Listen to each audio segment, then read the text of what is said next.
Donc, je pense qu'on va se présenter. Ou je te présente. Vas-y si tu veux. Moi, docteur Chaise, je travaille en hématologie clinique au CHU de Caen et aussi à l'AFSOS. Je vous présenterai dans la deuxième partie l'Association française des soins oncologiques de support, ce qui sera l'essentiel de ma présentation. Je suis Nadine Delevoye, je suis infirmière libérale depuis 20 ans à Ifs, c'est une commune périphérique de Caen, et j'ai travaillé 11 ans à Baclès. Depuis 2 ans, je représente les infirmiers, tous infirmiers confondus, au réseau de cancérologie.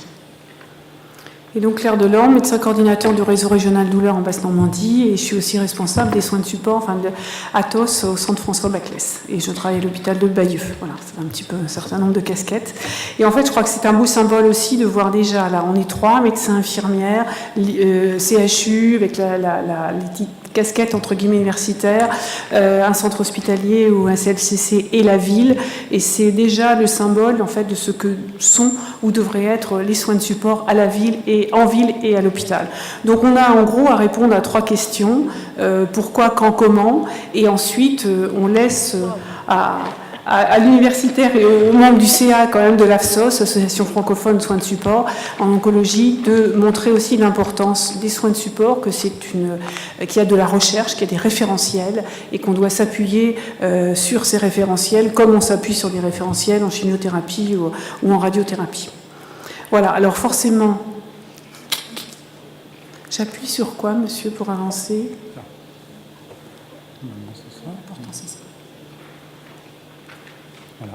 Voilà. Alors, on ne peut pas parler de soins de support sans déjà définir. Certains, je suis désolée, les connaissent déjà.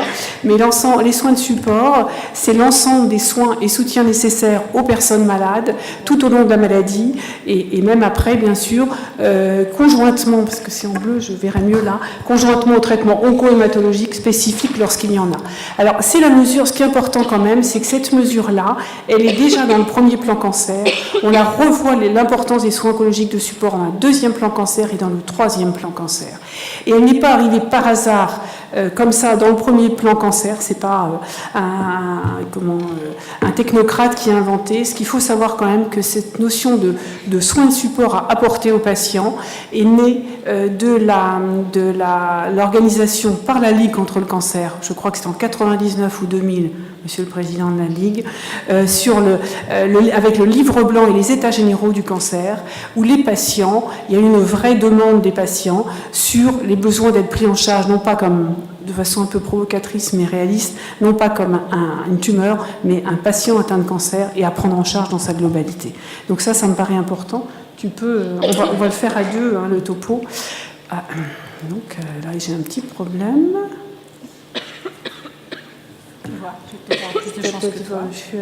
Non, oui, c'est celui-là. Voilà. Juste une remarque quand même, c'est que la maladie cancéreuse a beaucoup évolué, ce qui montre aussi l'importance que prend et de prendre de plus en plus les soins oncologiques de support. Le cancer est une maladie chronique. Donc d'abord, on en guérit et on peut vivre avec des séquelles, donc c'est tout ce qui est après-cancer. C'est une maladie chronique et il faut donc accompagner les patients tout au long de cette période qui peut aller rémission mais aussi stade métastatique. On voit de plus en plus, et j'allais dire heureusement, mais des patients des stades métastatiques pendant des années. Bien évidemment, on se rend bien compte que la prise en charge sera différente et importante. Donc, ce qui nous fait dire que le trépied connu des traitements de la douleur de traitement du cancer, reste toujours la chirurgie, la radiothérapie et la chimiothérapie, mais que les soins de support sont, j'allais dire, le 4e pied et que ce sont des soins à part entière, qui sont tout aussi importants que les 3 autres classiques. Et les objectifs, c'est bien sûr la qualité de vie, ça c'est ce qui prime, mais c'est aussi la survie. On n'aura peut-être pas le temps de tout passer en revue, mais on sait qu'un patient qui n'est pas dénutri pourra avoir sa chimiothérapie, qu'on lui fait perdre des chances s'il est dénutri. On sait que s'il ne fait pas d'activité physique, on lui fait perdre des chances. Et on sait encore beaucoup bien d'autres choses sur différentes composantes des soins de support. Et c'est quand même en cela que ça me paraît important de parler de qualité, mais aussi de survie ou de quantité de vie. Alors les soins de support, c'est quoi? Alors on a essayé de les répertorier de façon prioritaire et il est bien évident que la douleur reste le premier symptôme que l'on doit accompagner avant même les soins palliatifs. La rééducation et puis le sport, comme on en a parlé ce matin, la nutrition et puis la psycho-oncologie. Alors il y en a bien d'autres, mais ceux qui sont répertoriés en priorité ce sont ces 6. Voilà, ce sont vraiment les plus importants des soins de support, mais il y en a bien d'autres et peut-être on essaiera quand même de faire une discussion. Il y a aussi beaucoup de choses sur les soins de confort, mais dans les textes et quand même, je pense aussi dans la vraie vie, sont les 5 les plus importants. Et en fait, à quoi ils servent? Ils répondent principalement à la prise en compte de la douleur, de la fatigue, des troubles digestifs, des troubles nutritionnels, des troubles respiratoires, génito-urinaires.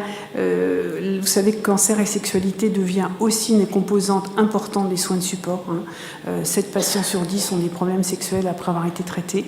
Les troubles ontologiques, les troubles moteurs, handicap, difficultés sociales, ça c'est aussi une des grandes priorités du plan cancer. Il faut même savoir aussi que malheureusement, plus on fait les choses, plus on s'aperçoit que le creuset se fausse en termes d'inégalité aux soins d'un point de vue social. Et ça, c'est aussi, on le retrouve aussi en soins de support. On en a parlé ce matin. On en avait parlé ce matin, donc voilà. Les perturbations d'image corporelle, et là on voit aussi tout ce qui peut aider en termes de psycho-onco, d'accompagnement, de techniques psychocorporelles, l'accompagnement en fin de vie, l'accompagnement de l'entourage aussi. Voilà, c'est pour répondre à tous ces besoins finalement. En fait, on fait des soins de support tout le temps. Oui. C'est notre quotidien, sauf qu'on ne les répertorie pas, mais c'est notre quotidien. Après, c'est le quotidien, je suis tout à fait d'accord. Donc, c'est important de dire ça parce que c'est pas une nouvelle spécialité. On n'est pas supportologue, surtout. Non, mais je crois que ça mérite d'être dit.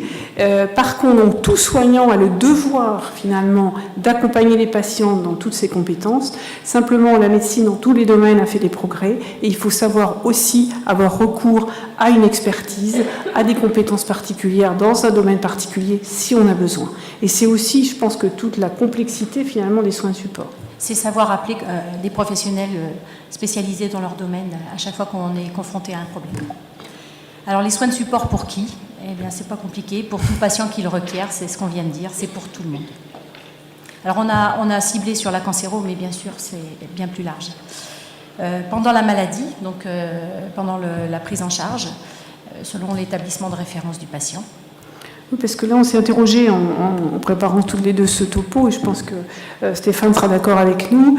On dit toujours aussi que les soins de support, c'est en proximité, bien évidemment, mais quand on voit le parcours du patient en cancérologie, souvent quand même, il préfère être pris en charge, s'il y a besoin en soins de support, dans l'établissement de référence un peu. Et donc le PPS que vous connaissez tous doit inclure aussi la prise en charge en soins de support si besoin. Après la maladie, c'est le plus proche du domicile. C'est ce qu'on a dit aussi avec l'IMAPAC ce matin, de commencer du sport à l'hôpital et puis après de décentraliser auprès des structures qui sont les plus proches. Après, là, on voit déjà apparaître près du domicile, ok, mais comment, avec qui, où, on y reviendra. Donc après, la question, c'était les soins de support comment. Finalement, c'est bien de dire, ben voilà, il faut la psycho-onco, la nutrition, la douleur, etc. Mais il faut avant tout aussi dépister les besoins, parce qu'on ne va pas envoyer tous les patients. Normalement, ils sont pris en charge par les professionnels de santé, donc on ne va pas les envoyer aux différentes compétences. Donc l'important, c'est de dépister les besoins et de savoir en fait à quel moment on doit faire appel à une compétence particulière. Donc c'est dépister. Orienté, alors c'est ce qu'on disait tout à l'heure, quand on se trouve face à un patient dénutri de visu, on ne peut pas d'entrée de jeu dire mais vous ne mangez pas assez ou qu'est-ce qui se passe dans votre bouche. Je crois que là, d'entrée de jeu, il faut savoir orienter vers le médecin traitant si besoin et réorienter vers le médecin prescripteur oncologue si besoin. Mais c'est une démarche intellectuelle et on ne peut la faire que si on est formé, informé et si on assiste à des réunions comme aujourd'hui parce que ce n'est pas inné, c'est une vraie science, les soins de support. C'est un travail de longue haleine et il ne faut pas banaliser. Un patient qui a perdu 10% de son poids n'aura pas la même survie qu'un patient qui a sa chimiothérapie, je pense notamment digestif, sans perte de poids. Donc c'est pas uniquement dire j'ai maigri, quoi.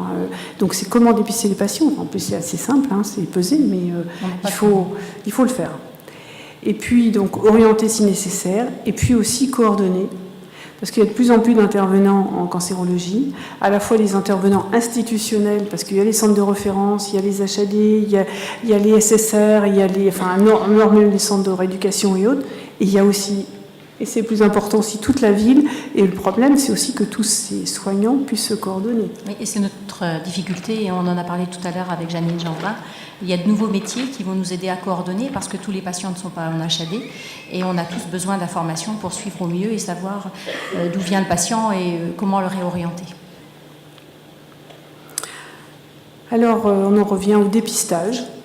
Dépistage, c'est l'idée qu'on avait eue dans un certain nombre de groupes de travail avec l'ARS, dont faisait partie Nadine, Stéphane et beaucoup d'autres soignants. L'idée, c'est de dépister. Alors, ce qu'il faut, c'est réussir à screener les patients qui ont besoin d'une expertise et de quel degré d'expertise dans son parcours de soins. Et il faudrait dépister aussi, parce que tout le monde dépiste un peu, mais jamais avec les mêmes outils. Et même si on dépiste, on ne trace pas forcément. Et donc, on s'était aperçu qu'en fait, à chaque fois qu'il y avait du dépistage, il était fait, refait. Donc, il y a une redondance, ou on ne le fait pas, ou alors on le fait 10 fois et ce n'est pas transmis. Donc, on avait essayé de travailler sur des outils simples, qui ne prennent pas de temps, qui répondent à la question qu'on se pose, qui peuvent être tracés, qui peuvent être mutualisés entre tous les soignants, qu'ils soient médecins, infirmières, pharmaciens, hôpital, ville, etc. Donc, ces outils ont été créés. Est-ce que certains les connaissent? Donc c'est une bonne occasion de vous en parler. Ça fait 2 ans qu'ils ont été déjà faits et puis mis en place dans le classeur de lésions dont on redira. L'idée, c'était donc de dépister le patient, où qu'il soit, et en Basse-Normandie, et dans quelques lieux de vie et de soins qu'il soit. Donc, et aussi d'avoir un outil de communication entre la ville et l'hôpital. Je pense que pour une infirmière libérale, c'est pas toujours facile d'appeler l'oncologue. Oui, c'est pour ça qu'on a mis en place, enfin pas moi, toute une équipe, le dossier de liaison. Mais on a une grosse difficulté. 1, le dossier de liaison n'est pas remis à tout le monde. 2, on s'en sert mal ou pas bien. Qui connaît du dossier de liaison? Et qui l'utilise. Ah, donc si vous connaissez le dossier de liaison, normalement vous connaissez les outils de dépistage en soins de support, puisque c'est dedans, c'est une des pages. Non, mais de toute façon, il faut un petit peu de temps. Alors ça, c'est des fiches de premier niveau. Toutes les fiches, alors elles ne sont pas lisibles ou peu. C'est ce qu'on peut retrouver dans le dossier de liaison, donc, ou le support papier, qui un jour prendra peut-être l'allure d'un DCC, et tout ce qu'on peut trouver quand on a besoin d'aide sur le site Internet. S'il y a un message à faire passer aujourd'hui, c'est qu'il existe des outils. On n'en a pas la connaissance, mais on peut les chercher sur Internet. Et il y a des choses simples comme j'ai mal, le patient qui vous dit j'ai mal aujourd'hui, on m'a piqué mon site veineux, et voilà, j'en garde un souvenir horrible. Et quand on va sur les fiches de liaison, il existe des patchs d'EMLA. C'est des choses simples. Les fiches, elles sont vraiment très très simples à utiliser. Et l'objectif de ces fiches dites de premier niveau qui sont dans le classeur, c'est que n'importe quel soignant puisse dépister avec l'habitude, je pense, en moins de 2 minutes, les besoins des patients. 4 questions pour chaque composante la plus importante, les plus référencées comme étant les plus importantes. Donc là, c'est un exemple, vous voyez, il y a douleur, nutrition, psycho-onco, rééducation, réadaptation, sociale, professionnelle, habitude de vie. Et là, à partir du moment dans une composante où on a un oui, c'est-à-dire qu'un patient qui a besoin, eh bien, on peut l'adresser si on est infirmière au médecin traitant. Le médecin traitant peut dépister et l'infirmière à la consultation d'annonce, etc. Après, si ça nous dépasse, il y a des fiches de ce qu'on appelle de 2e niveau qui demandent un petit peu plus d'expertise mais qui sont faciles à remplir. Et à partir de ce moment-là, on sait à qui adresser le patient. C'est son médecin, c'est l'oncologue, c'est le structure douleur, c'est en nutrition le médecin traitant, une diététicienne, une nutritionniste, parce qu'en Basse-Normandie, enfin comme partout, mais surtout chez nous aussi, il y a quand même au niveau médical, on a une démographie qui est quand même assez pauvre. Il n'y a pas de médecins nutritionnistes partout, donc il vaut peut-être mieux leur adresser les patients qui en ont le plus besoin. Et par contre, il y a des diététiciennes qui peuvent très bien se débrouiller avec la majorité des patients, et aussi les médecins traitants et les infirmières. Donc c'était cette graduation en fait qu'on a espéré pouvoir permettre avec l'utilisation de ces fiches. Ben voilà, orienté. Alors, et c'est notre difficulté. Parce qu'on sait dépister. On sait bien un patient qui a mal, qui est amaigri. Mais comment je fais? En fait, techniquement, c'est ça la question. Comment je fais? En établissement, il y a toujours Je te laisse. L'établissement, c'est toi. Alors, en établissement, il faut quand même savoir que tous les établissements qui ont une autorisation en cancérologie, vous savez, c'est le plan cancer, ont également une obligation d'accès aux soins oncologiques de support, soit dans leur établissement, soit par partenariat avec un établissement du territoire de santé, parce qu'on ne peut pas exiger de chaque établissement d'avoir médecin nutritionniste, psycho-onco, etc. En tout cas, il doit y avoir accès. Et le réseau onco-BN est en train de travailler sur un annuaire des soins oncologiques de support, qui est déjà en place sur le réseau, qui va être complété au fur et à mesure. Et là, en cliquant une composante ou un lieu de vie, on peut savoir ce qu'il y a au plus près du domicile du patient. Voilà. Et la composante, il y a des composantes majeures dans tous les soins dans tous les établissements, quand même, les soins de support majeurs sont représentés. Alors en ambulatoire, si j'ai de la chance, je vais avoir un médecin qui va répondre. Le week-end, il n'y a personne. Si j'ai la chance que le patient soit pris en charge par l'HAD, alors là, on a quand même le médecin le médecin coordonnateur qui peut nous répondre. Mais il ne faut pas oublier quand même qu'en ville, on a le pharmacien. Et je trouve qu'on n'a pas assez le réflexe téléphonique du pharmacien. Je ne sais pas, le malade a mal, je sais qu'il a une ordonnance, mais je n'ai pas le temps de voir s'il prend bien ses médicaments. On n'a pas assez le réflexe téléphone. Il y a aussi le téléphone de référence maintenant qui est écrit dans le cahier de liaison, où on peut avoir l'infirmière de coordination ou l'infirmière de la consultation d'annonce. Et on oublie aussi, parce qu'on ne le sait pas, mais il y a un numéro dédié où on peut aller prendre des infos. Et puis il y a le médecin traitant, bien évidemment.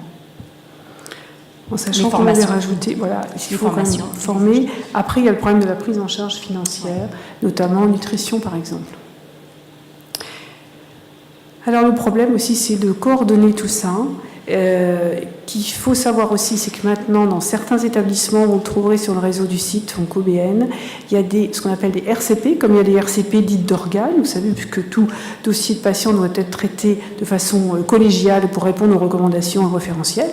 Il y a maintenant de plus en plus des RCP, de soins oncologiques de support, où les patients qui requièrent plusieurs compétences en soins de support.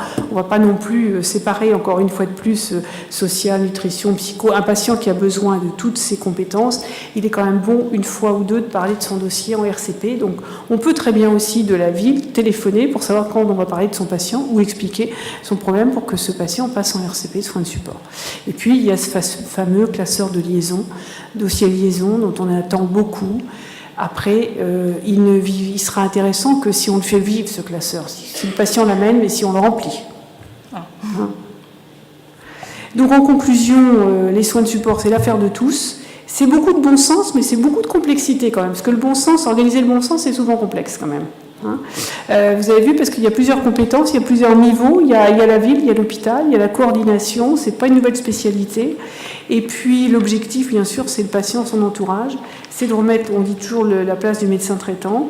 Donc c'est l'affaire de tous, bon sens, mais aussi compétence et expertise. Là, je pense qu'on va faire le lien avec ce que va nous présenter Stéphane. Puis on pourra peut-être se garder un peu de temps de discussion. Je regarde l'heure de façon stressée et stressante, mais on pourra se garder 5 minutes de discussion. C'est bon. On va essayer. Ah oui, alors comment je fais moi maintenant? Ah, c'est bon.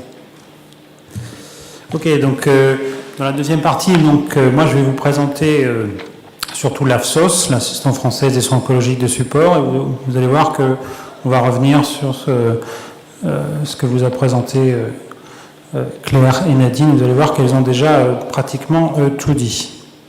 Donc l'AFSOS, l'Association francophone des soins oncologiques de support, c'est une association qui est jeune, qui est créée en 2008, qui est un regroupement d'associations préexistantes. Ce qui est important pour vous, je crois, à retenir aujourd'hui, et on vous a déjà parlé de la définition, c'est savoir ce qu'on parle quand on parle de soins de support. Parce que souvent, dans les réunions médicales, même de cancérologie, on confond un peu soins de support et soins palliatifs. Donc vraiment, la définition, nous voulons présenter.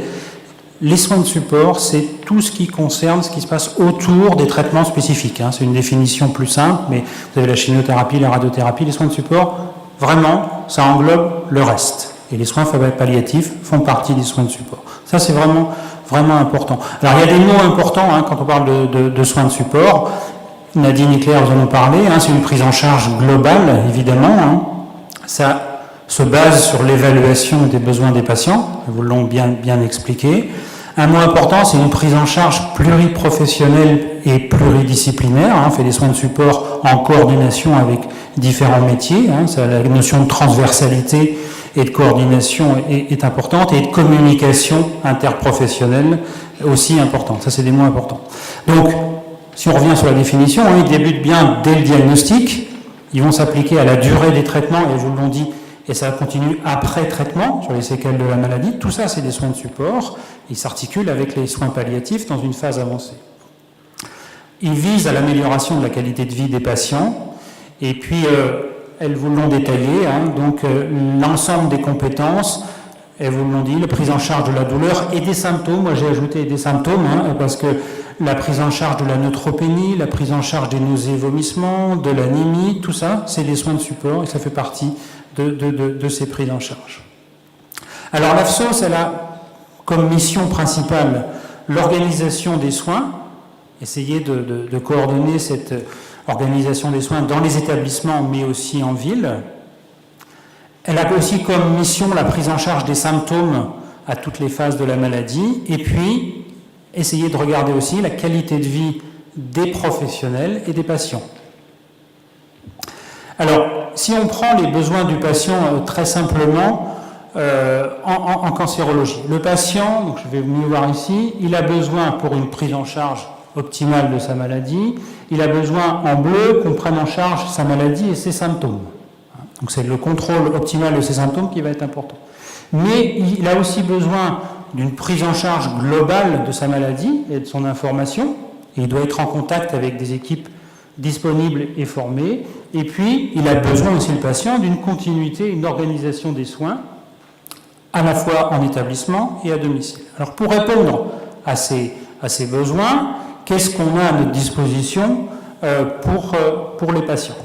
Donc si on prend la prise en charge des symptômes, l'idée c'est de créer des outils d'évaluation des besoins en soins de support. Claire, Nadine, vous en ont largement parlé, mais aussi des référentiels sur lesquels on peut s'appuyer pour prendre en charge la neutropénie, la prise en charge psychologique. Et ça, c'est une mission de l'AFSOS pour les patients et les professionnels.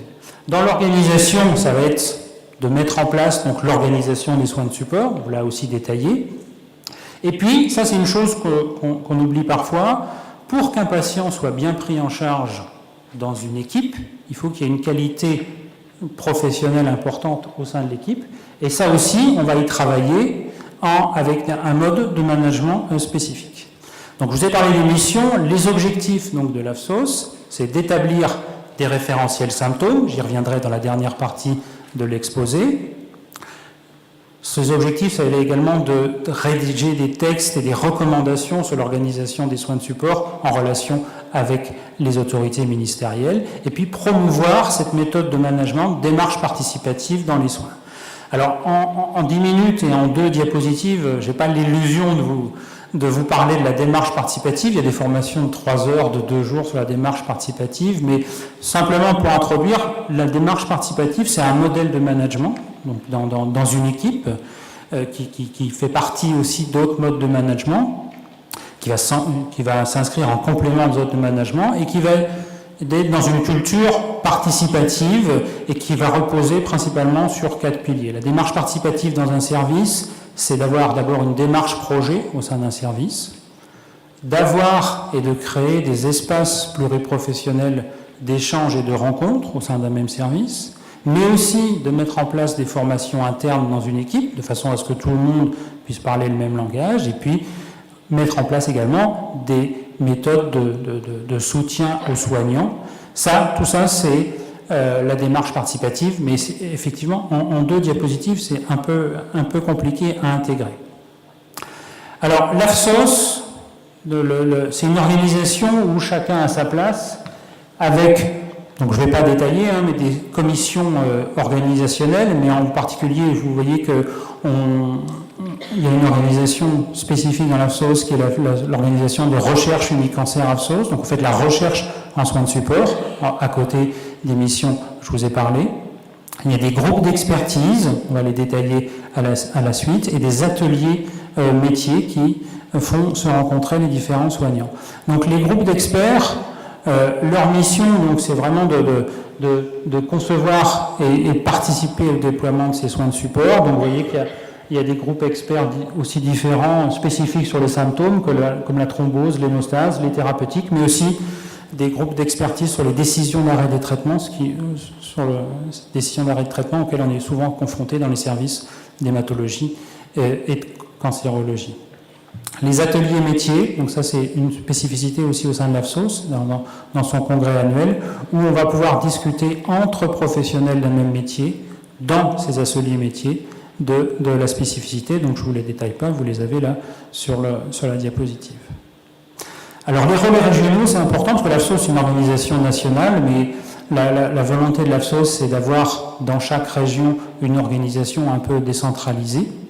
Et ça, c'est vraiment important. Il y a des correspondants régionaux de l'AFSOS et on peut travailler ensemble en région. Et je vous laisserai les coordonnées à la fin si certains et certaines d'entre vous sont intéressés par ces groupes de travail. Il y a vraiment dans chaque région une déclinaison de l'AFSOS avec ses missions et ses objectifs dans la région. Et on travaille en parfaite collaboration, évidemment, avec le réseau de cancérologie. Et on a tous travaillé avec Claire sur sa mission initiale sur les soins de support. Donc, pour certains et certaines d'entre vous qui ont participé, on organise une fois par an une journée régionale, les soins oncologiques de support, avec Claire, Xavier et Virginie. Là, c'était l'affiche de la réunion de l'année dernière. On est à la 3e et il y en a une déjà programmée pour juin 2015. Je ne me rappelle plus exactement la date, mais on vous la communiquera par l'intermédiaire du réseau 19, c'est ça 19 juin, hein, c'est ça. Donc, où dans cette journée, on remplit cette mission de décentralisation de l'AFSOS avec des thématiques un peu, des intervenants nationaux le matin et l'après-midi, ce qu'on fait en pratique pour les soins de support. Alors, dernière partie de mon exposé, c'est vous présenter donc ces référentiels interrégionaux. L'objectif, donc, c'est de disposer de référentiels de pratiques cliniques nationaux actualisés qui reposent sur les recommandations nationales et internationales et implémenter donc ces référentiels par un partage de conception entre les différents soignants et pour qu'ils soient validés et utilisés par le plus grand nombre. Alors, à la base, il y a une journée par an de mise en commun de ces référentiels interrégionaux. C'est déjà une mutualisation des référentiels existants dans chaque région. Il y a une mutualisation des experts thèmes et des experts méthodes et une utilisation des moyens pour établir donc des référentiels. Donc les méthodes d'exploration, il y a déjà un travail une région qui va se porter candidate pour un type de référentiel et va s'entourer d'experts et de soignants compétents, prendre la direction du référentiel, travailler et puis le finaliser au sein de cette journée des réseaux. Alors c'est peut-être un petit peu petit, mais là vous aviez sur la diapositive, donc il y a 44 référentiels interrégionaux, je crois qu'on va arriver à 50 cette année, et vous avez vraiment des référentiels sur tout ce qui concerne les soins de support. Si vous avez besoin d'avoir des renseignements sur l'anémie, vous aurez les antinauséeux, mais également sur comment orienter vers les psychologues et les psychiatres. Enfin, je ne vais pas les détailler, je vais plutôt vous montrer comment ils sont accessibles, parce que ça c'est le plus important. Vous les avez, ces référentiels, sur le site de l'AFSOS.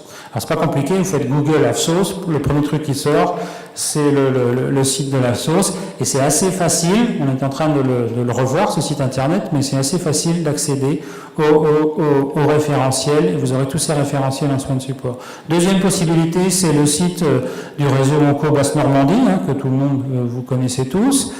Sur la page d'accueil, vous accédez en un clic, soins oncologiques de support, et tout de suite sur les référentiels, et ils sont à votre disposition, tous ces référentiels